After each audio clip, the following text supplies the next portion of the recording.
Hello and welcome to a special program called Cricket Predictor. I'm with a very special guest straight from Sharjah, and we are at the Hotel Holiday International where most of the cricketers stayed in their part of the journey, especially when they come to play the Sharjah Cup, which is right across the street almost. I'm joined by Ansh Tandon, who's an upcoming and a very cemented player in the UAE team, but he also holds the record of one of the fastest centuries at the under-16 junior level. But more importantly, he's a very crucial member of UAE team. But before we get on to his introduction, I'd like to ask him, are you excited about India-Pakistan match happening here in UAE? Oh yeah, I think I'm very excited for the Indian-Pakistan match because as a cricket player and a cricket fan, you look up to that match. And I think the hype, the craze, the fun, the excitement about that game is just phenomenal.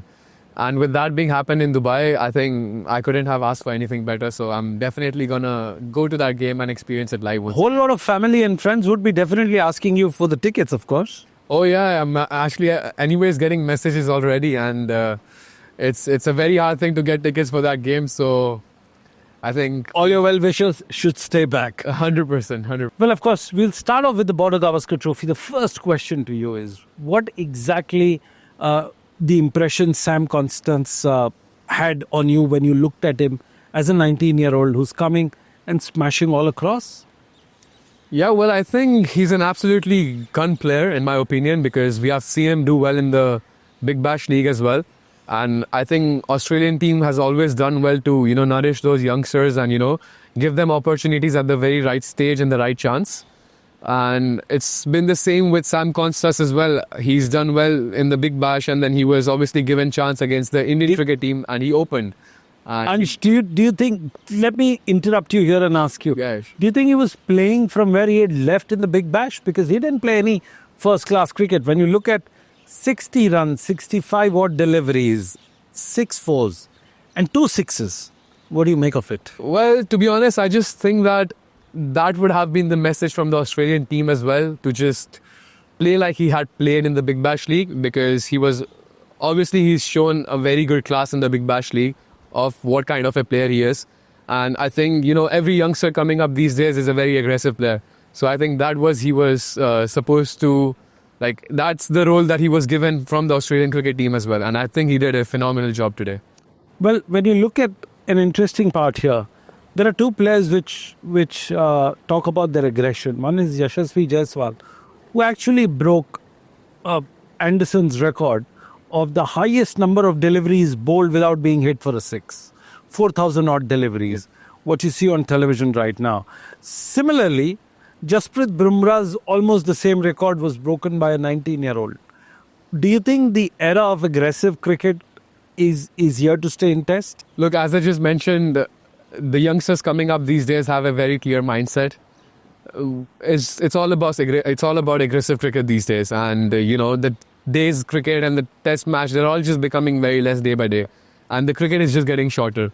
So for youngsters to earn themselves a name and a pride, it's all about doing something out of the box, and you can only do that if you're playing aggressive cricket. I genuinely think that Jaiswal and not just Jaiswal and Sam Konstas, but more youngsters coming up will just break more record in the coming days. Well, let me read out something interesting again.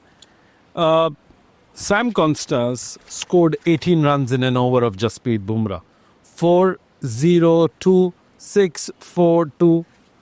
This was an absolute carnage. Did you think in you're a top order batsman. Did you ever think that something of this sort would happen to a bowler like Jasprit Bumrah?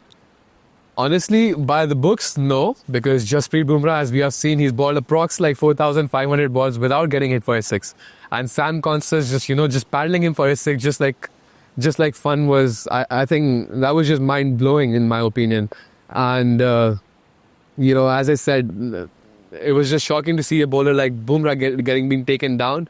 And I think a part of this was the heat before the over as well. Absolutely. The thing that Kohli and him had a heat on the center wicket. Let's talk about that, because tomorrow's or today's newspapers headlines would be screaming that Virat Kohli was rude to a youngster who was perhaps 3 years old when Virat Kohli won the Under-19 World Cup, or 5 years old when he made the debut.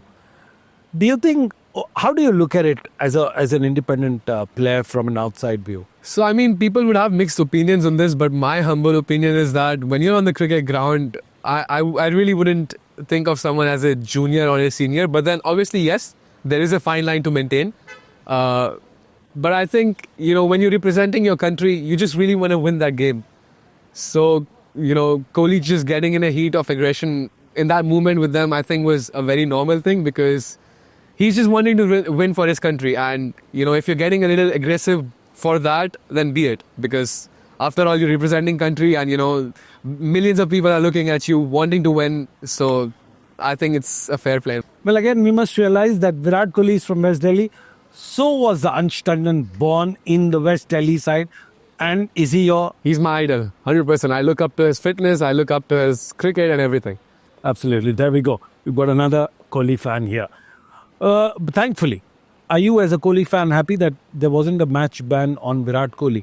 Because some section of media in Australia had already claimed that this is going to be his last match on Australian soil. Are you happy with that?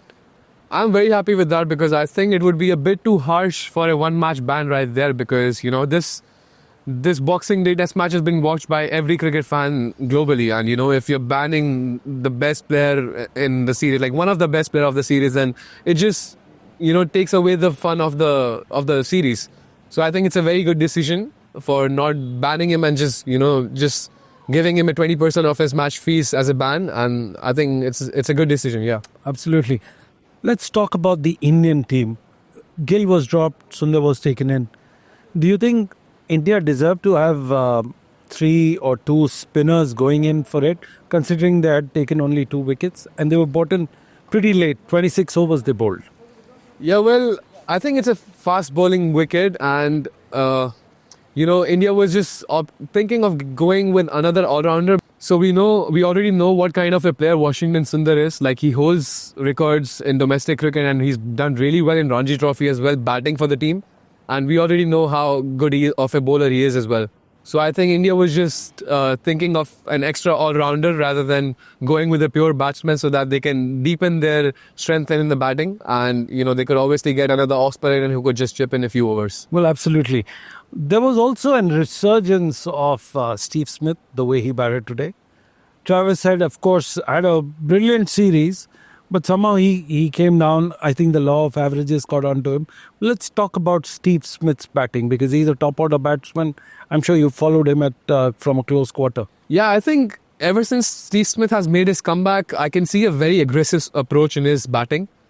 And that's something which has been reflecting very well on his career since he's come back because, Steve Smith is a kind of batsman when he's looking for runs and when he's aggressive, he does really well for the team.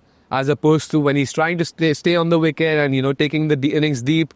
And he's just a different player in that. So I think his aggressive approach is helping the Australian cricket team very well. Thank you, Ansh. That was Ansh Tandon of the UAE cricket team.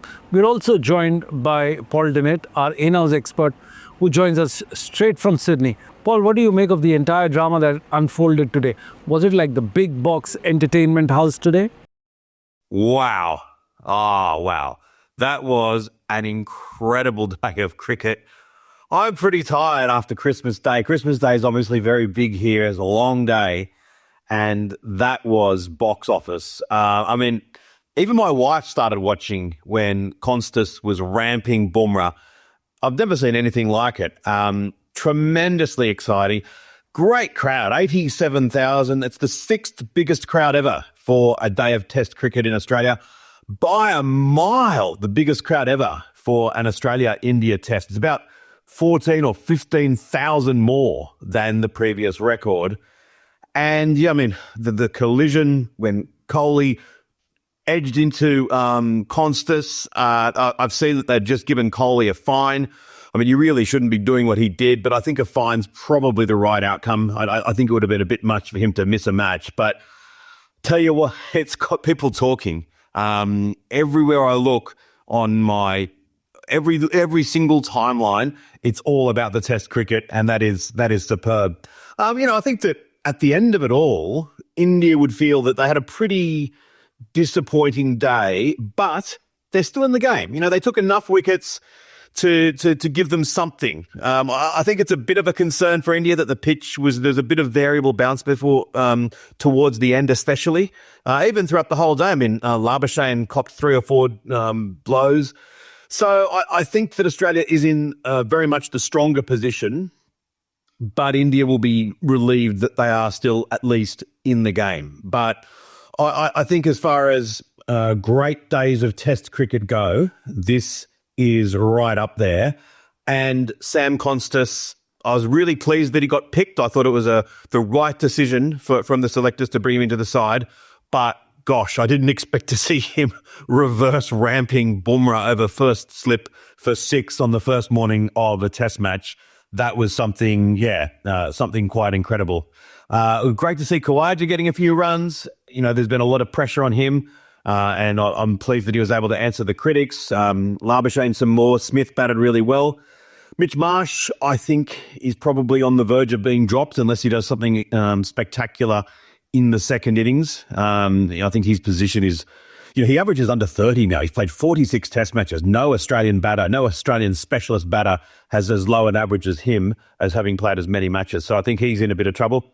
I think Siraj was a bit disappointing today as well. It probably has been a little bit down on the whole series. So maybe that's a change that India might look to make for Sydney. But incredible day of Test cricket, and Sam Konstas, whoa, I don't think I've ever seen anything like it. Thank you, Paul. Stay with us. Don't go anywhere. We'll be joined by Ansh again. Well, towards the end part of the day, Australia were 237 for 2, and suddenly they find themselves at around 300 for 6. Do you think it was a late comeback by the Indian bowlers? Look, honestly, again, it's Test cricket, so you will have your, different phases of cricket and different phases of the day as well. So let's say if the first phase was for the Australian team today, India did a really good thing to come back at the end of the day, which they can obviously, start on a high note from tomorrow for the day of tomorrow as well. How do you think is the match poised for the Test match is poised for India? I really think yes, because India has that hunger to win this game eagerly now, and we can see by the the likes of the comeback that they have made after Australian cricket team going out for a dazzling start. So in my opinion, yes, India can really make a good comeback here and grab a win in one of the Test matches over here in this series. Absolutely, that's all India has been. Indian fans have been hoping for a good finish. Hopefully a positive finish so that they can notch up the points for the WTC series. Well, you heard Ansh Tandon, the top order batter from UAE, speaking to us about the Border Gavaskar Trophy. This is Sunil Yashkalra signing off on Cricket Predictor for NewsX. Don't go anywhere else. We'll be back after a short commercial break. For more such videos, subscribe to the NewsX YouTube channel, hit the bell icon.